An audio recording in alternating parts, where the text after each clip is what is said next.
Hey, all you crazy sci-fi and fantasy fans. It's time for your daily dose of shenanigans over here at the Blasters and Blades podcast. Just a couple of nerdy veterans, a static chaos coordinator, and one chief shenanigator geeking out over our science fiction passions and fantastical fantasies. A place where magic is king, the sky is the limit, and space is the place. We are the podcast that puts the fun in dysfunction. So without further ado, we're going to let our guest, Mr. Malory, introduce himself to our listeners and viewers at home. Hi, I'm Malory. I'm a writer from the UK, and I very much am into sci-fi and fantasy. Now, I asked you in the pre-show, but I thought other people might get a kick out of it. So, very few people only go by one name. So, are you competing with Madonna for the coolness of only one name? No, I started on Royal Road, and you have to have a username of some sort on Royal Road, and because that's where I picked up my first publishing contract from, that stuck. But then when I started to write sci-fi, they decided it sounded far too feminine. So they added Jake to the front of it. So my sci-fi novels are Jake Malory and my fantasy novels are just Malory. Well, isn't the female Malory generally two L's? Well, Malory it was the writer of Arthurian legend. So that's why when I started writing Morgan and Merlin, which is an Arthurian story, Malory made sense. So yes, to me, it doesn't sound feminine at all because Malory is a male writer. But I understood that they wanted to stick something very masculine on the front of it. So Jake Malory, I am. All right, that works. All right. So before we get too deep into this interview, we do have to ask the religion questions, and there are wrong answers. Are you ready for this, sir? Bring it up. All right. Star Wars, Star Trek, or Firefly? Doctor Who. Well, you're British, so I think you're required to, or the crown will come after you. It's obligated. Is it true that there's an MI division just to go after people that insult Doctor Who? I'm absolutely certain MI5 probably have something just secretly set up just for that very moment.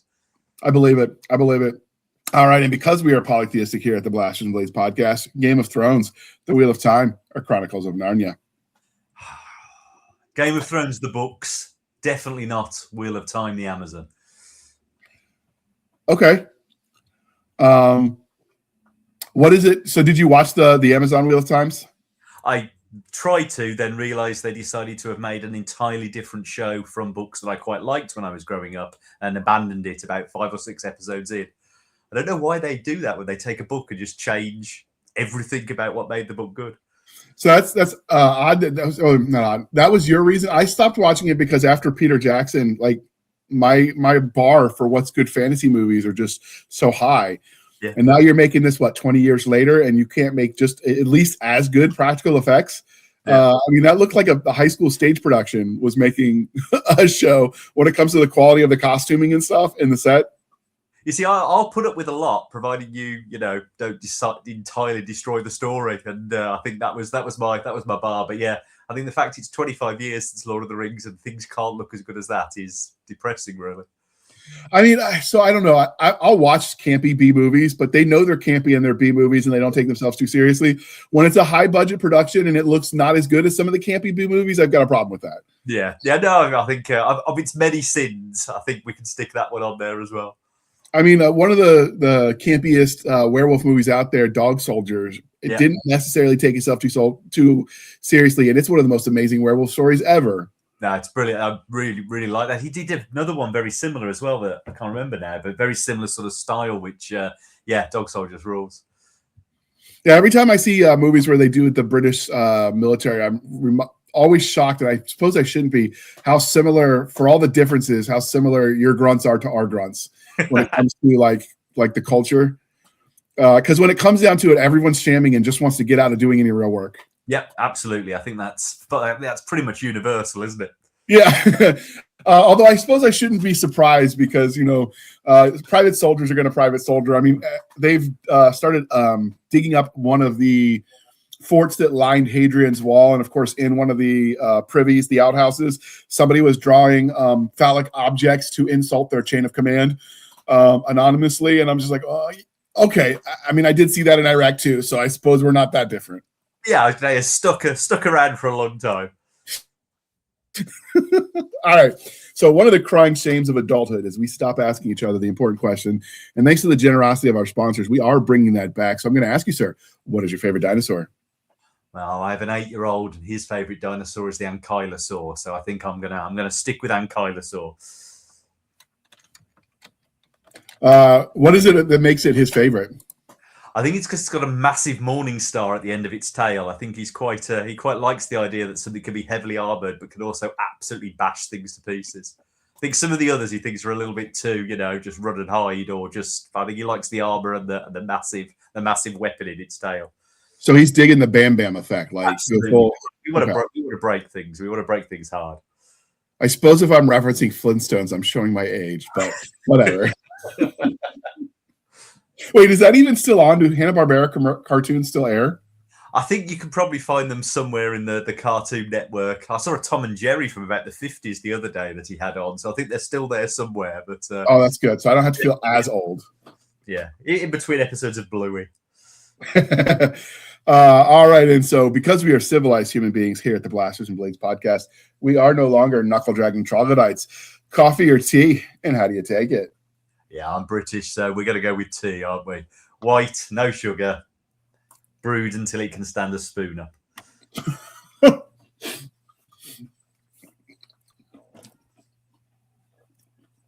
How do you do that? Does that make it extra strong? Yeah, you just leave it. You just leave the bag in until it's starting to go cold, and then you realise that it's the strongest thing you've ever had. That's quite important. It shouldn't be pleasant. If you're drinking tea and it's pleasant, you're doing it wrong.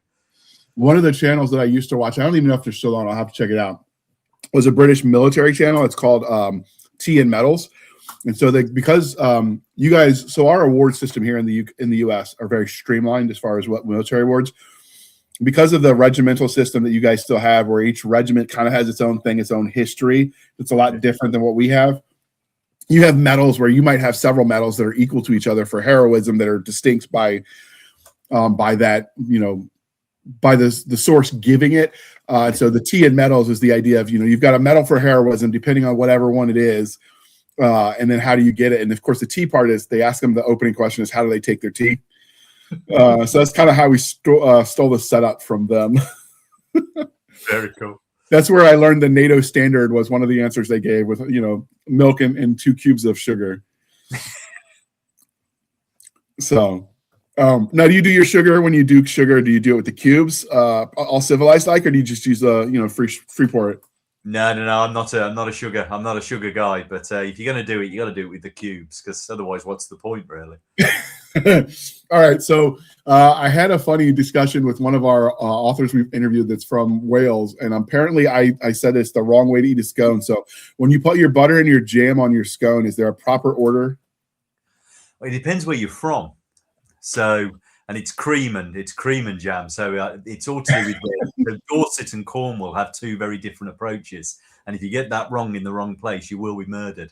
So, I'm fairly certain Cornwall is jam first, then cream, and Dorset's the other way around. But they're quite a long way from where I live, so I'm fairly safe saying it doesn't really matter. But if you're from either Dorset or Cornwall, it definitely matters.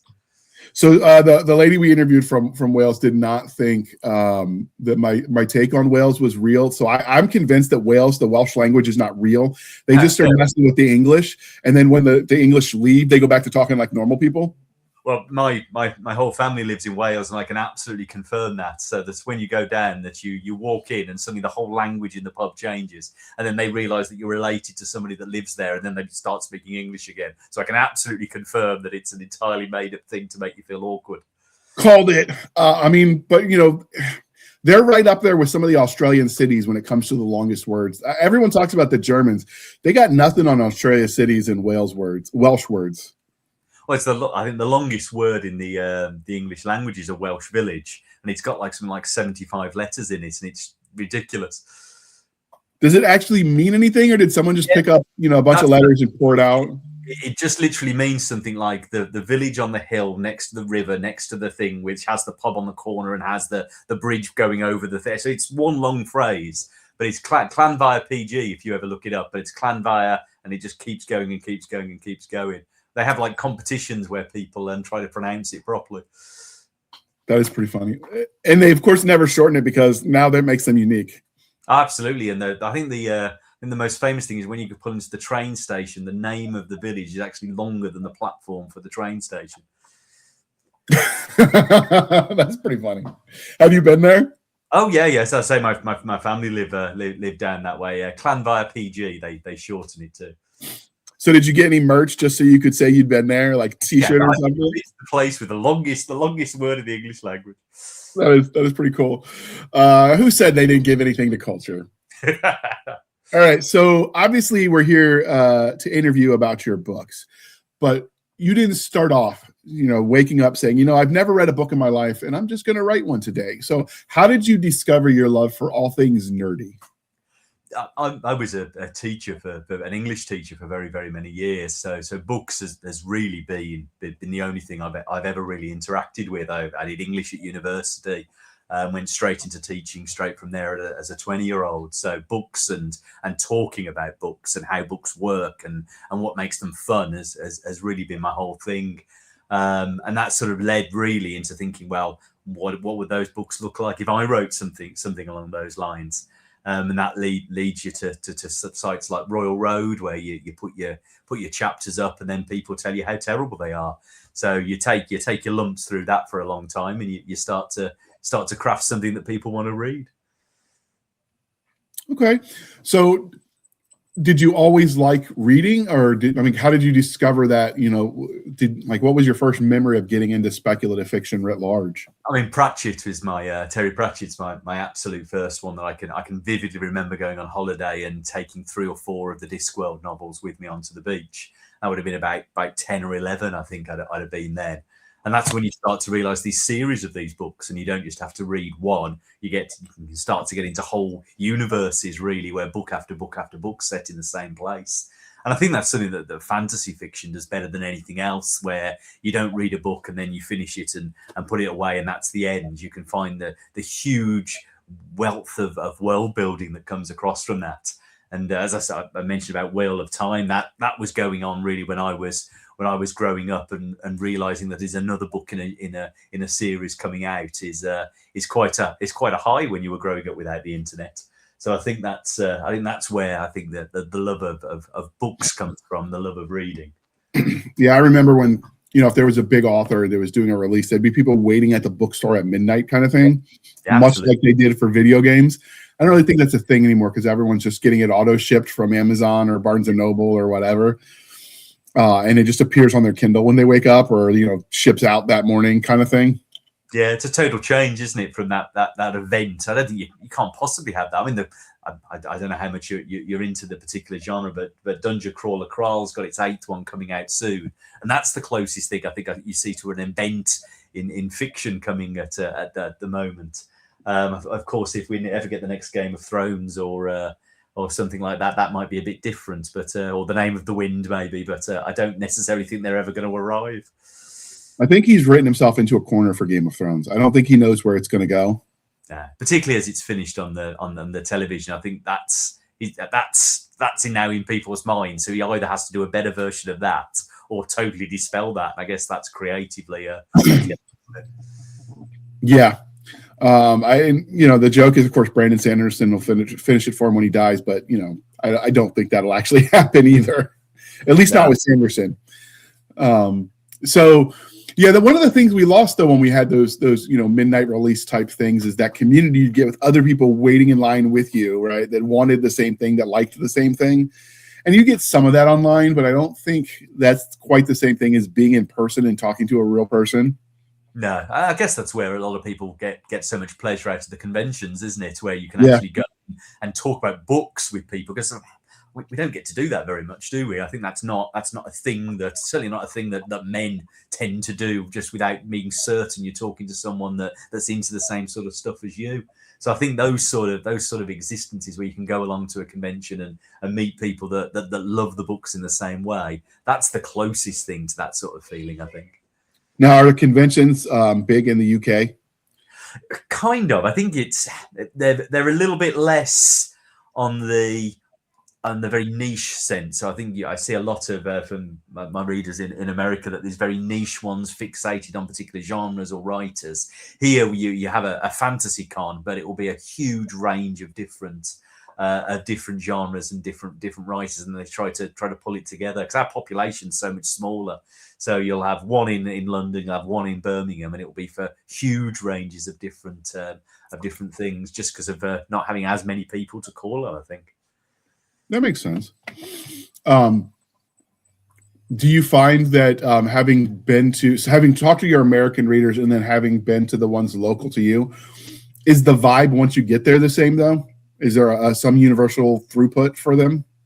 I think so. I do think fundamentally, I think Brits are culturally more reserved, aren't we? So I think certainly when I hear what some people have been doing and dressing up as and delivering as part of their enjoyment of it in the American conferences, I think you guys are a little bit more out there and a little bit more extroverted than we are.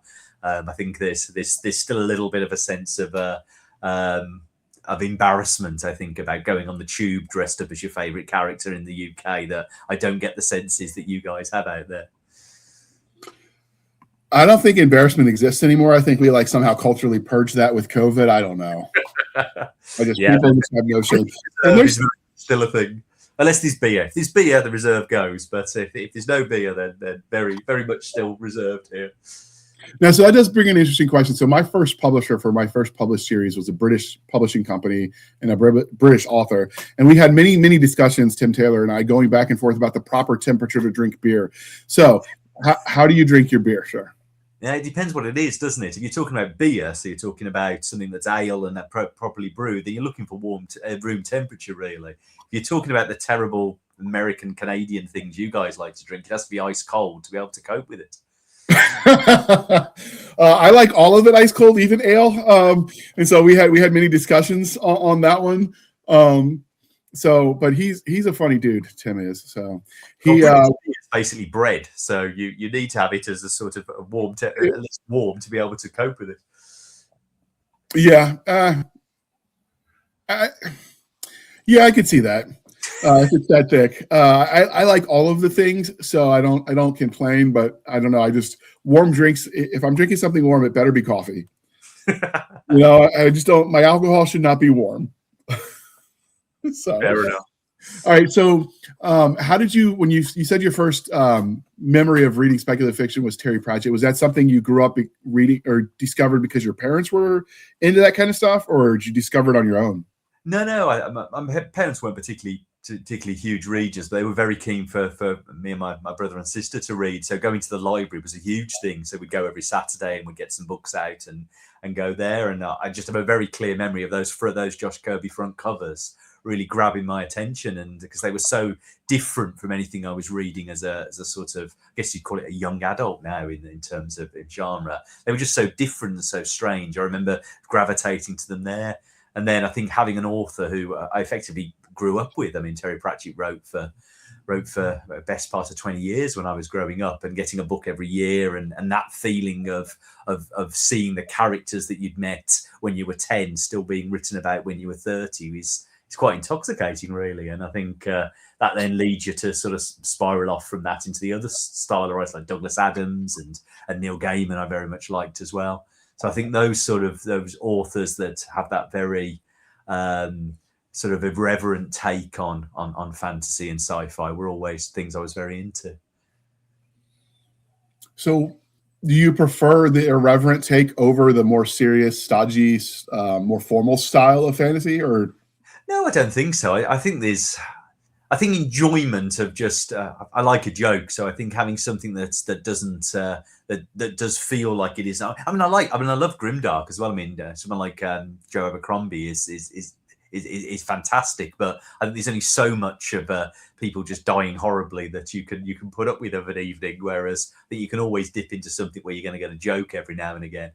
But yeah, I mean, Game of Thrones, I think gets that line. The books are actually quite a nice balance, haven't they, between the sort of the grimness of it, but also the sort of dark humor that exists underneath. And that's always quite enjoyable as well. I don't know. I read to escape, so grimdark never really did it for me. I tried to read Nine Fingers. That's funny though. There are very funny moments in that. Yeah, but I just found I didn't like any of the characters. I mean, the writing was arguably, he's a good writer. I'm not like saying his writing is bad, But when I don't, even the good guy aren't good and I don't really like them, I'm like, I don't know. I guess I'm more classic in that I like a very clear good guy and bad guy. Yeah, no, I mean, and I think that's fundamentally what we all look for. I think even when you're looking grimdark, I think the grimdark that works, there's a nudge and a wink about who you are supposed to be on the side of, and who fundamentally is probably a decent guy deep down. But yeah, I think too much grey gets quite dull because it's like, well, what was the point in that? Yeah, and I think, I don't know. Like I said, the writing was good. I like the take on medieval combat that was gritty. That's my biggest complaint when people write action scenes, be it sci-fi or fantasy, if it's too clean. Yeah. I'm like, you've clearly never spent a day outside, because you can't go camping and not get dirty, right? Like you can't and then of course I see that in sci-fi. That's the biggest mistake you see in sci-fi, is everything is so sterile. Yeah. And I'm like, no, they would be dirty. Like there'd be smudges and grease and dripping and like, you can try to clean it, but this idea that space combat's going to be so pristine and white and glowy, like, I don't know, it just doesn't work for me. Well, if you'll take a shameless bit of self-promotion here, I've just won the Jim Beam Memorial Short Story Award. Congratulations! Thank you. And just what you said there, the entire denouement involves around the space shuttle's toilet blowing up. So I think if you want something that is very much not a clean example of sci-fi, it's a guy who's trying to smoke in space, and how he has to try to overcome that by taking out all of the control mechanisms in the space pod that he's in. So I totally am on board with you on that. Space is supposed to be dirty. I actually have written something similar. When we were in Iraq, we had a lieutenant we didn't like, and so I'll shorten the story to say the porta potties had locks on the outside too, so they could be locked for transport, and we did not like him, so we locked him inside of the porta potty. And then the vent chute in the back, they have in Iraq, they're 1 liter bottles, so they're very thin and narrow. So we dropped MRE bombs. So the heating element is 2 chemical tablets that you crush together with water, and it causes an endothermic reaction, and that causes the water to boil and heats your MRE. We crush those together in the 1 liter bottle with water, put a lid on it, and the pressure will build and it will blow up.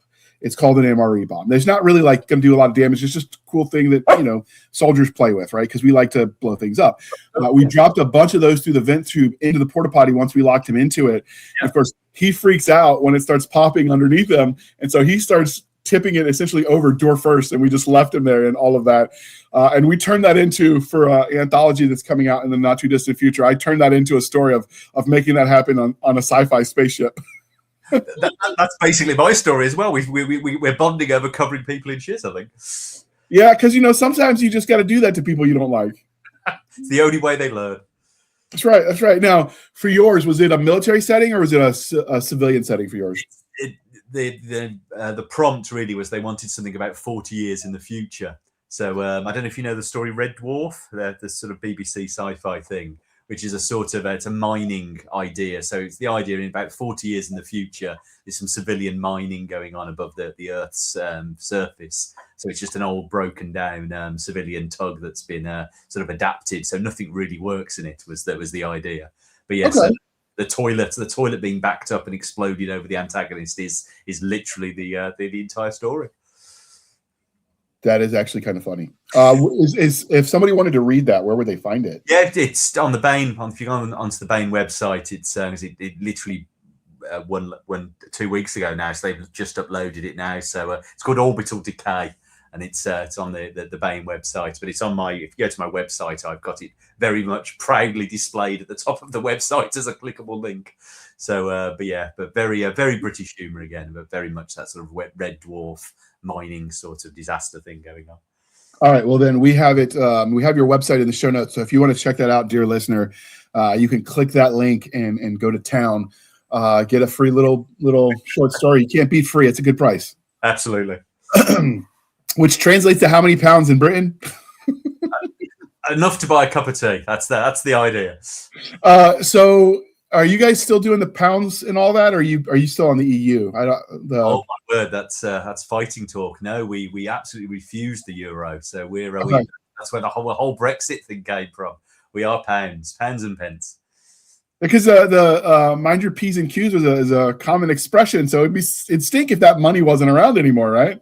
Absolutely. I mean that was been a bit of a huge thing. The idea that we wouldn't ever use the euro and that people would die in the streets rather than give up pound coins. So under no circumstances was that ever going to be taken from us. There you go. From your cold, not cold beer. I was going to say cold beer, but from your warm, toasty beer, they'll never fly it from your hands. So, all right. Well, we're going to pause for a moment while we shamelessly shill for the man, because I want to talk about the series that brought us here, because that name harkens back to my childhood. So we're gonna pause for a moment, air this beautiful commercial, and then we're gonna jump into the books that brought us here. No worries. From darkness to destiny, Layla awaits.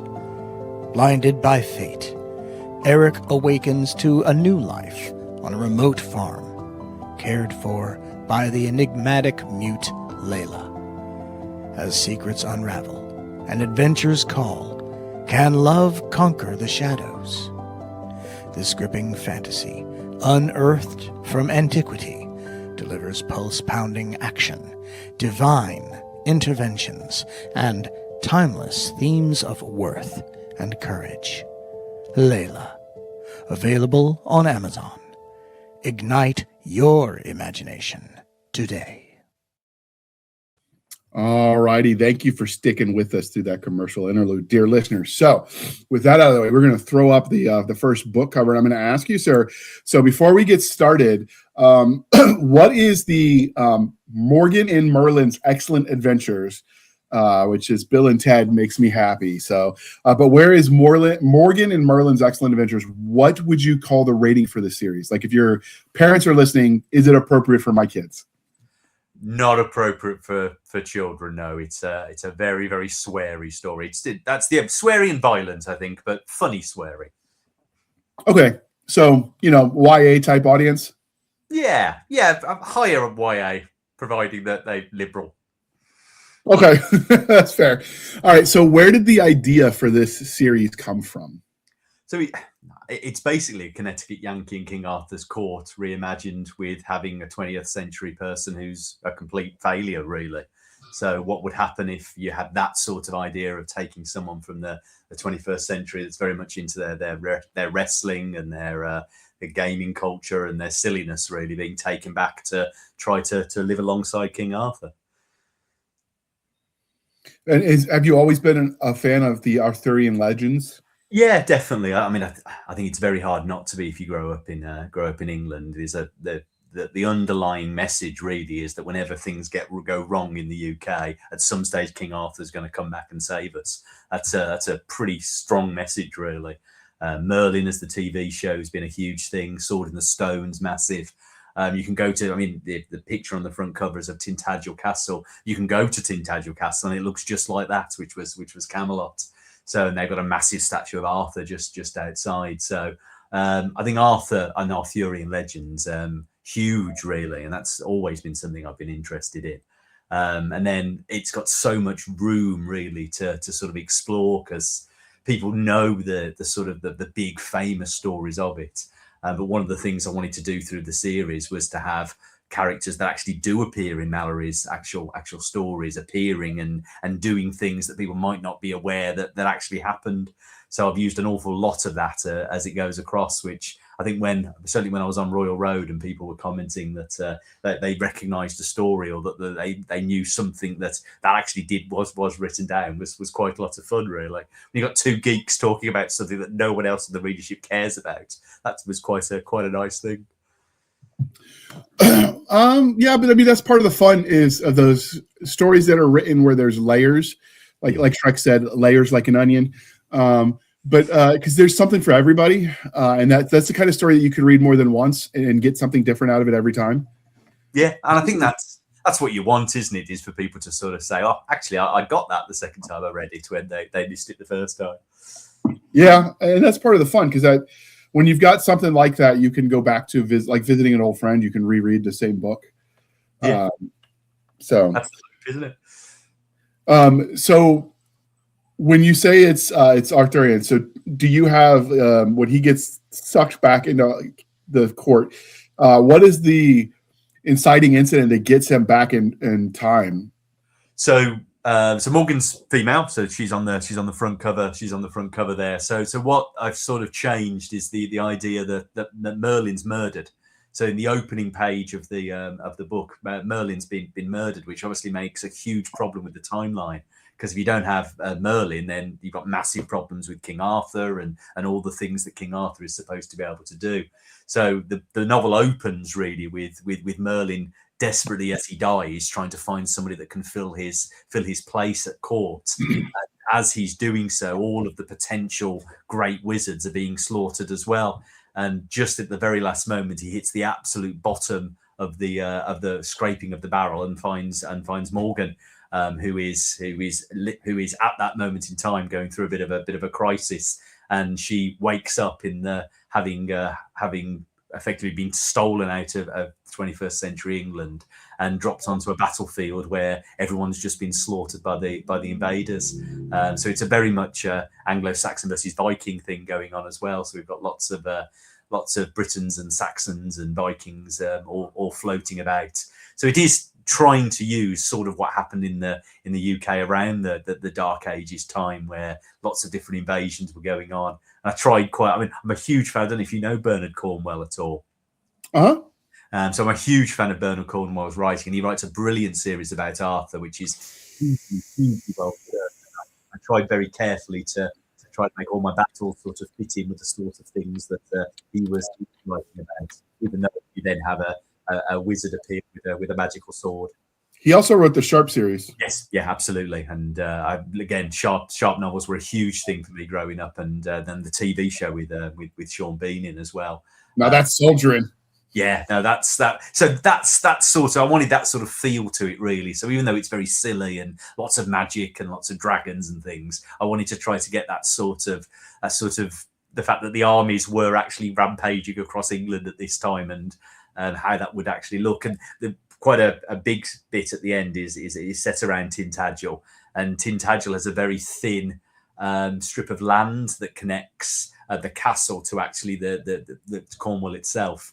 And there's quite a few stories of just a few men being able to hold that bridge against huge armies invading, just because of how narrow the causeway is. So that happens in the first book and in the third book as well, where just one or two people hold that bridge. I like those sort of moments. I think that's the reader, that sort of 300 feel the reader quite likes.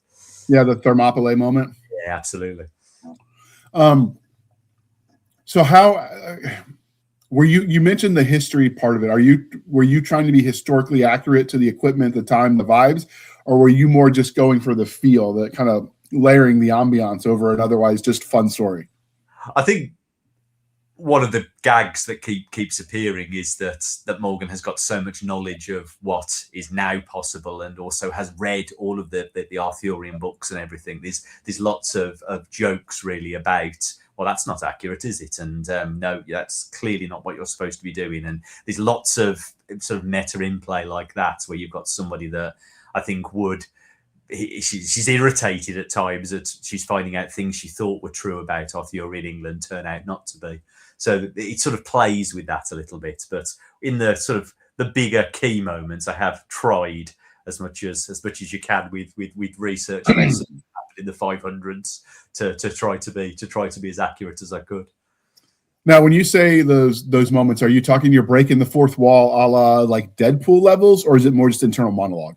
I mean, I think this has been called. I think some of the reviewers do say this is Deadpool-esque at times, and she is talking to you. I think it's first person narration, and after that initial scene when it's Merlin, it's first person, and there's a couple of times when it goes to third person when we see other characters who are doing something important, but she's largely confessing to you and talking to you. And I think again that's sort of why I think the readers quite liked it, is that she's a very honest, very brutally honest with herself narrator at times, and clearly is aware that she's a complete screw up, and has quite a lot of fun sort of narrating her screw ups in the context of what she's trying to do now. So what can you tell us about her other than, she's from modern times and gets sucked back into, circa 500? So one of the the streams that run through it is that she's an artist. So the picture that's the artist produced for us on that front page is of a very famous painting called La Belle Dame Sans Merci. So when she realizes she is a wizard and she's got these powers, she decides she doesn't like the way she looks and she wants to look different. So she transforms herself into that La Belle Dame that's there on that front cover. So she's very aware, and then she chooses the name. We never find out her real name, but Morgan Le Fay is quite an important character in Arthurian legend. So she decides she wants to be called Morgan, which causes problems when she meets the real Morgan Le Fay in book 2. So there's lots of play really between somebody that knows stuff about what's supposed to happen. Like she knows Lancelot and Guinevere are going to get together, so she's constantly trying to work out how she can try to deal with that, because that's going to be a massive problem.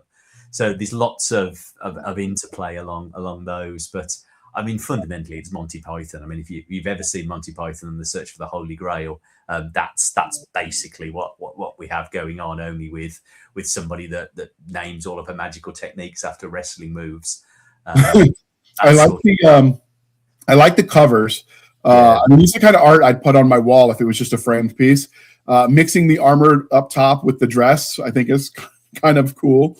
I don't think I've seen that in art before, but I like it. With my artist, Luciana Flatus is the artist of it, and just fantastic work. It's very Roman. I like it. Yeah, no, very very fortunate with the work done there. And then it looks like you've got some very Cthulhu-esque monster in the background.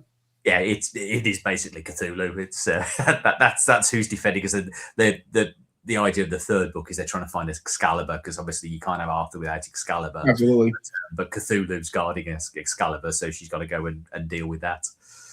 And then, of course, the creatures on the first book cover definitely give me War of the Worlds vibe with the way they're hovering there on the image. Yeah, it's a self-aware series, I think would be the polite way of putting it. So right now there are 3 books out in this series. Is the series done? So the fourth one is sort of going on Royal Road, and then I'm trying to rework it through. I think as a trilogy it works. They're all on audiobook and published now. It comes to a sort of satisfying end, but obviously the story of Arthur ends in a very specific way. So I think I would like to do a fourth one and sort of bring the story of Arthur properly to an end. But I think if people read the trilogy, it's a pretty satisfying conclusion as a trilogy on its own. So are there any secondary characters? You talked about Morgan. Are there any secondary characters in this story that you particularly like? So I think the one that has got the most interest from readers is the sword that she's got on her back there, which is called Drinwyn, which is one of the 13 treasures of Britain. So it's actually a real sword in the real mythological sense. That's had quite a lot of people seem to be quite fond of that. It's a very, very sweary sword. I tend not to swear as a person. I don't think generally British people do, but I thought it was very, very important that this was the foulest, most sweary creature in the whole of existence was strapped to her back at all times.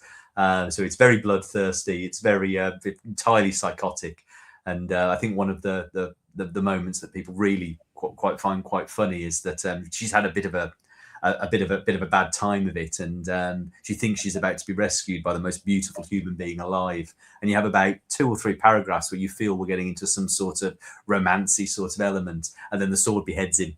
But I didn't like the way he was looking at you, and that sort of undercutting of just the sword just being completely insane is something that runs across all 3 books. So the sword is clearly sentient and self-aware. Does that match the legend, or is that something you added?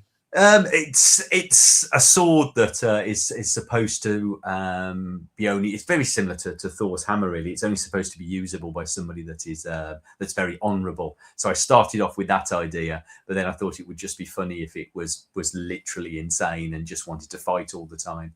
And there's times where, because she has obviously no idea how she's supposed to fight at all, she just is trying to cling on to the sword while it's dispatching Saxons left, right, and centre. She persuades it to make lightsaber noises at one point because she thinks that will be cool. So does it take over her body, or does it just move on its own? So if she let go, it would has the ability to move on its own when it's out, okay. out of its scabbard. So it's a very good fighter at key moments. And she has to throw it at a dragon at one point and misses, and it comes back sometime later. That's pretty cool. Now, when you say they're fighting Saxons, so this is the intra-kingdom struggles, because in the beginning you had said the invasion was originally the Vikings, right? So what happened in Britain, really? So when we talk about Britain, Britons aren't really a thing anymore. Really, that's a very small part of Wales. So all of King Arthur is set in Cornwall, and Cornwall as a word means South Wales. So all of the idea of what's taking place is Welsh. That's who the Britons are, and the Britons are basically battered out of England by the Anglo-Saxons. So we call it England because it's Angle's land. That's so that the Saxons just demolished the Britons completely. So King Arthur was really supposed to be one of the last people standing against the Saxons. Which there's some evidence that he did win battles and that he did force the Saxons back a bit, but obviously it doesn't work as the Saxons settle most of England.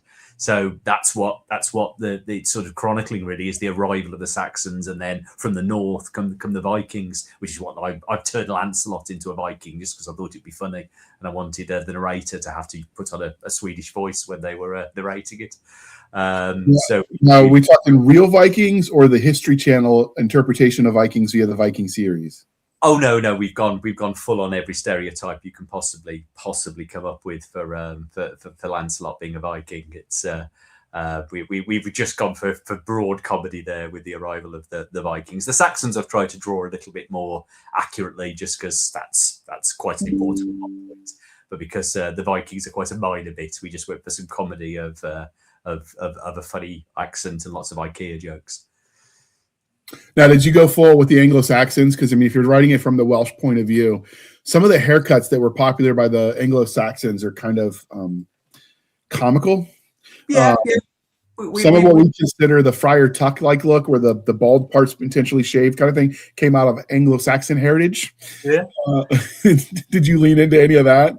We've lent into the Saxons being quite ridiculous. I think at every time that you end up with the Saxons, they are definitely depicted as the most oafish creatures that are possibly able to be done. But there's just so many of them. That's the key point of the Arthurian story. Really, is there's just far too many of them, and no matter how many little victories that you have, there aren't as many Britons as there are Saxons, and more Saxons keep coming all the time. And that really sort of is what runs across the novel, really, is that no matter how many good people that you have and how many victories that you have, there's just still more bad guys keep coming. Now, was this 500? Was this pre-Christendom for Wales? So it's post-Roman. So what you had was Romans brought Christianity sort of forced most of the paganism into pockets really of Wales, but Christianity was the thing, and then they left. So you've got this sort of gap really where the Romans have gone, and you've got the Saxons and the Vikings and the Jutes and the Britons and the Celts and everything really there with this mismatch of different religions. So there is reference to Christianity because some people are Christians there, but there's also quite a lot of Norse mythology in there as well, because that was around at the same sort of time, and some Celtic paganism and stuff like that. So it's that boiling pot really, which this time was in England. Now, when you were writing this story, because did you actually go visit the castle and the land that you're writing about? Since it's absolutely, there's one of the points of the story is that Morgan, when she was a kid, went on holiday to this part of the world, and so she's got very strong memories of going down the Cornish tin mines and standing in Tintagel. And because of something that happens towards the end of book one, the whole city of Exeter gets wiped off the timeline in a sort of Marty McFly kind of way. And she can remember being in Exeter, but also then where she stood doesn't exist anymore. And she has that strange moment in her memory where she's sure she can remember Exeter, but because of what's happened in the book, Exeter never happens anymore. So that being part of the geography of it was quite important to me. Now, obviously, geography changes over time. Is that something that you factored in, or do you just go with what people would recognize now? I think you're overlooking exactly how old England is, because most of it is still very, very similar. We've still got Roman roads that, you mentioned Hadrian's Wall earlier.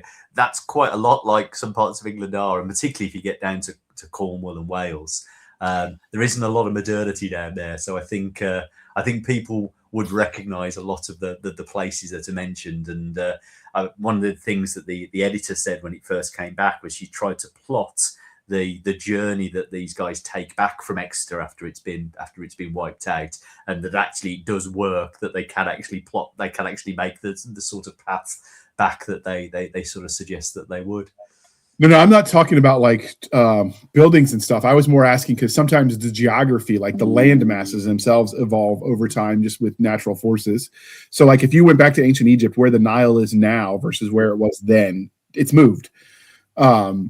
Not like, so it's one of those things where, they all joke, if you actually tried time travel, you'd have to factor that in, or you're not going to end up where you think you will.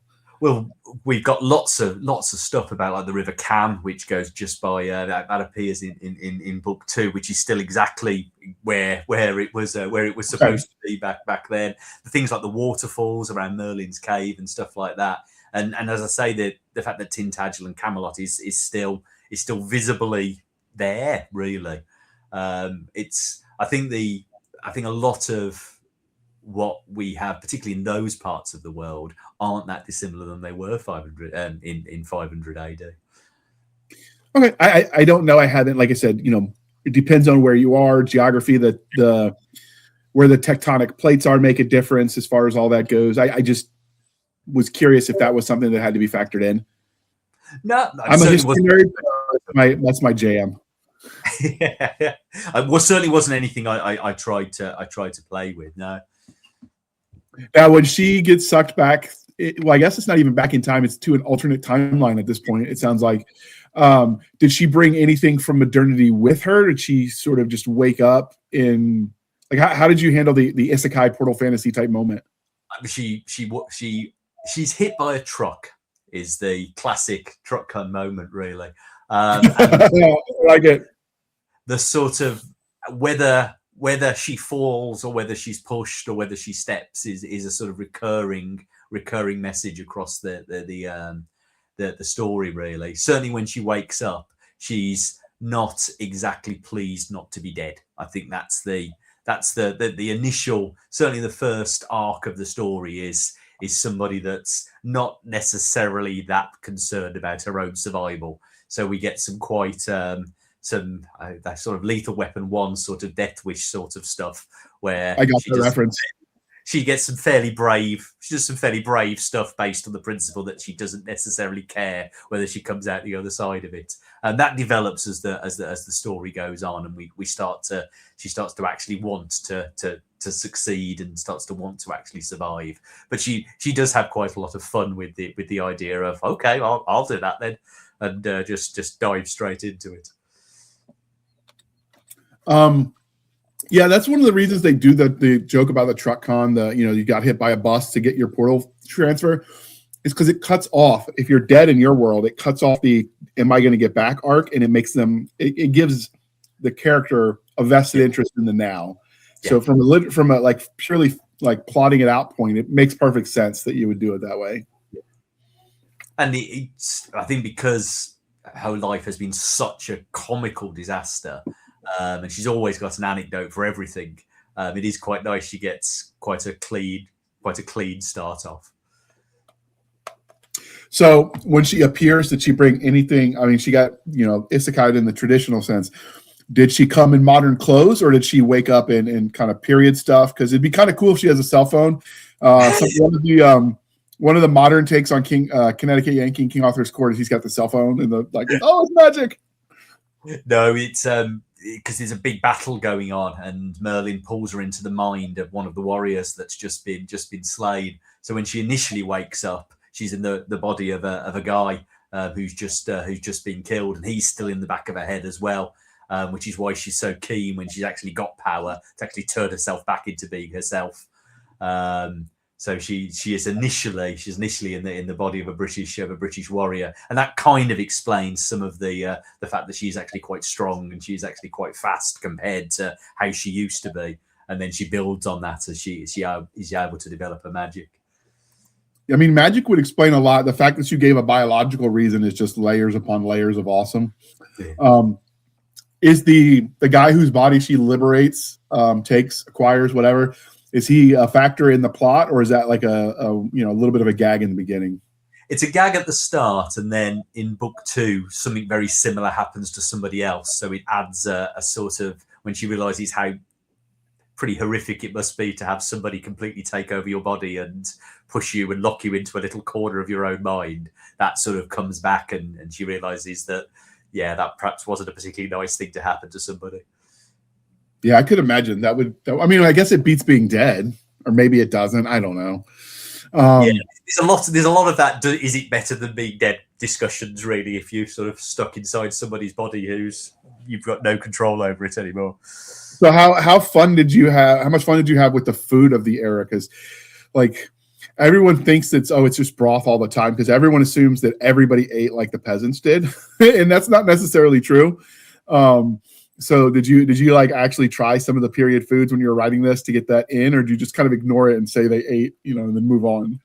No, we have there's several feasts in it, and there's a lot of fun around the different reactions to the way that feasts work, because she sadly realizes she doesn't have to eat anymore because of the magic that she's got flowing through her. So she's very envious of the idea that actually eating is no longer a thing for her.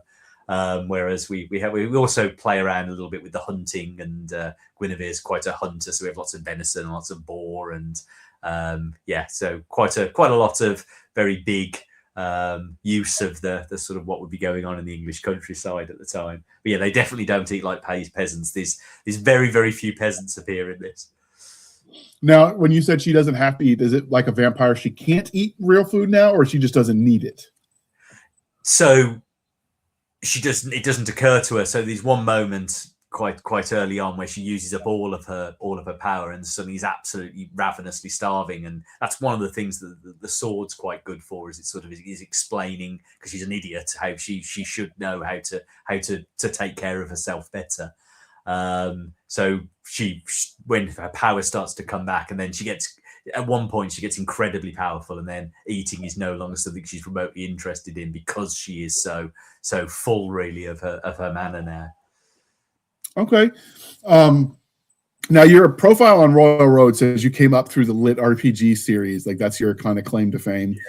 Yeah. Is this a lit RPG book, or is this just more traditional fantasy in that sense? This is cultivation. I think would be the best way people would recognize it. So it's very much a focus on the growth of the growth of power, and the ways in which people are able to move through the levels of power.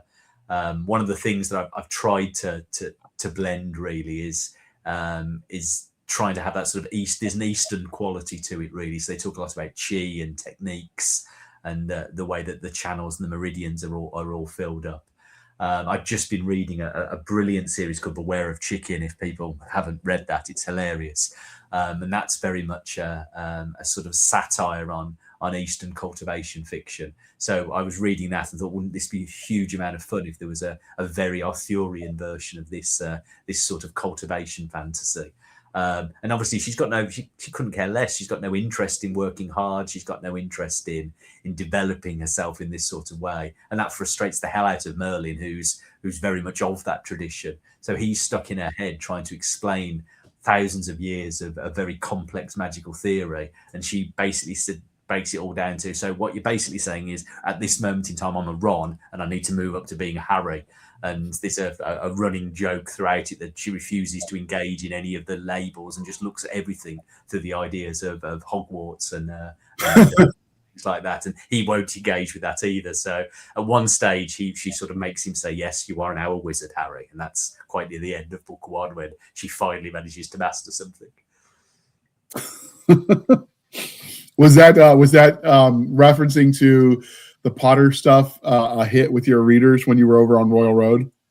Yeah, I think because it's done in quite a scathing way. I think any time that you take a hit at things that people aren't particularly aren't particularly don't think is particularly good, you get some wins. But yeah, so it's coherent as well, because it keeps going across the 3 books. That it's she in her own mind has properly mapped out her development towards being the most powerful figure in the realm, and eventually Merlin gets on board with it as well, and starts to track her progress in the sort of Hogwarts ways. So you've got the 3 books. You said the 4th one. Is there an estimated completion date for the 4th one? No, because I keep getting sort of waylaid into writing other things. So that's I very much want to bring it to a nice big close in the 4th one. But I think at the moment in time, every time I sit down to do it, I have something else that gets pushed my way and wants to have a slightly more urgent deadline. So I think because this one isn't, the 4th one's not expected yet, it sort of keeps getting pushed down the priority list. But I think everybody that would read it would say that it's a pleasantly coherent trilogy. But obviously, if you know the story of Arthur, there's a big event, and they mention it in the 3rd one with the rise of Mordred, and I think that's where the story will end, is the rise of Mordred, and I think that's where their book 4 will take us when I get a chance to finish it off. So you've written as Jake Malory your sci-fi stuff, yes. And this is your fantasy. Are there other fantasy series that you've known for? Yeah, so I've been doing this full time for a couple of years now. So I do to write quite quickly. So as Malory, I've also got a sort of detective fiction called the Saw Chronicles, which is a very Hammett Chandler-esque setting in a sort of world where the gods are trying to kill you. So it's that's a full trilogy that's ends in almost an entirely Maltese Falcon way. But that's out and on audio, Audible, as well as via Legion Publishers. So those are my 2 fantasy series, really. And then my other series are a bit more sci-fi and a bit more lasers. And one came out yesterday, Arcane Galaxy with Troy Osgood. So that's out. That's out literally just now. For the sci-fi, is that a completely different set of author links other than Amazon? That's all still Amazon. I've tried to structure my website to sort of help people find the sort of flavor of things they want. So if they want their wizards, then Morgan and Merlin. If they want some detective fiction, then there's links to that. And then the sci-fi stuff, there's a couple of different things there. So I think if people are interested in a sort of British, so the Arcane Galaxy, which came out yesterday, it's an isekai, but it's an isekai where an SAS soldier literally manages to take his stuff with him through into a brand new galaxy. So that's a little bit more like Connecticut Yankee in King Arthur's court if he had a lot of guns when he arrived. That's the sort of vibe of that one. And you said that's a sci-fi, or is that your another fantasy? No, that's sci-fi. So Troy Osgood, who is my co-writer on that, he's got a whole universe that he's constructed, and we started talking 18 months ago about whether I could write something within his universe, and he sort of set me some quite strong rules, and then we wrote a series where a new character sort of came from modern, very very modern England, and ended up in his fantasy. So his Arcane Galaxy, it's got it's like a Spelljammer sort of universe, really. So okay. Although it's got orcs, and so the front cover of that is the orc leader of the one army, but it's guns and lasers and spaceships, and that's a lot of fun. It's very Firefly. I think that's the best way. I think when we were trying to pitch it to people, we were talking about it being a sort of a Firefly lit RPG, really. So how does the guns that he brought with him from modernity stack up in this fantasy meets sci-fi world? Oh, he absolutely kicks ass. It's he's very very unhappy about the quality of weaponry that he has provided to him in the new world. So he makes the idea is that he's an engineer. So he has a lot of fun trying to rebuild a lot of the stuff that he's given to do the sort of things he knows are possible, and it makes him pretty lethal, really, from the get-go.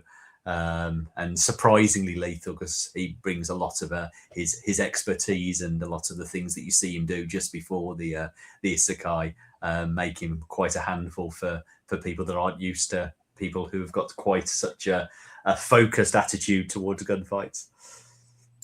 So one of the things I have the benefit is between my army experience and I've actually held some swords and stuff, that when I write those scenes, I've done it myself.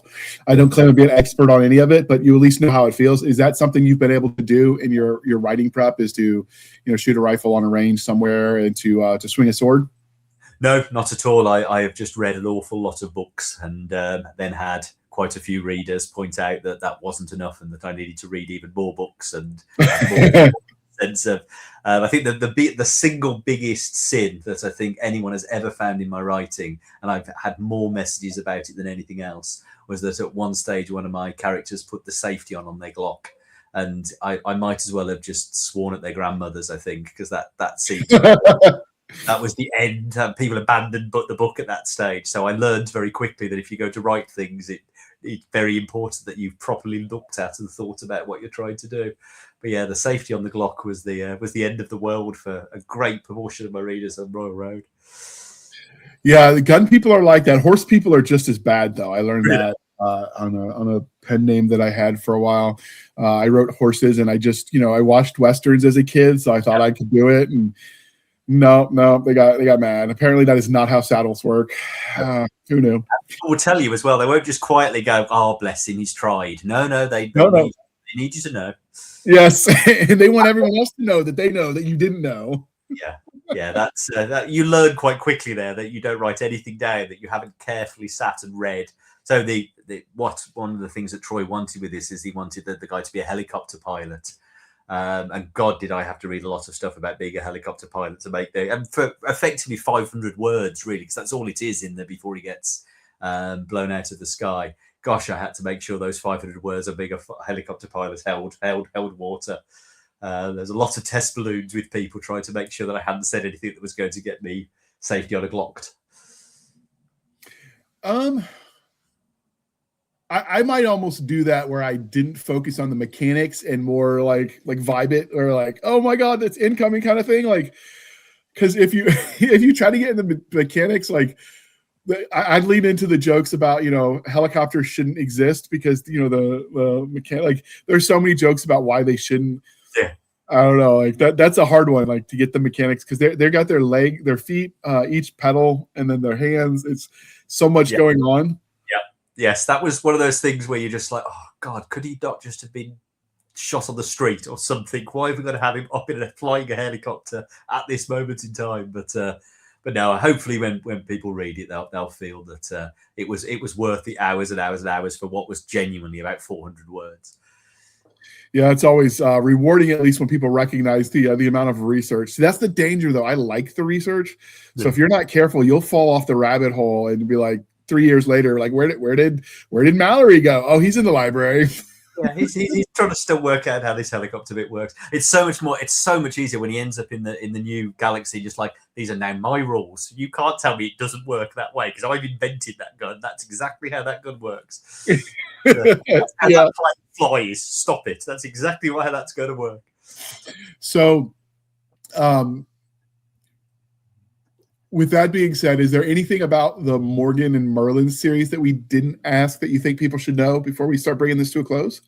No, I just think people, it's silly. I think that's probably the most important thing, that it's silly and it's sweary. And I think there's a couple of reviews on Amazon when I think people were a bit like, I didn't know British people swore this much, but that's part of the gag.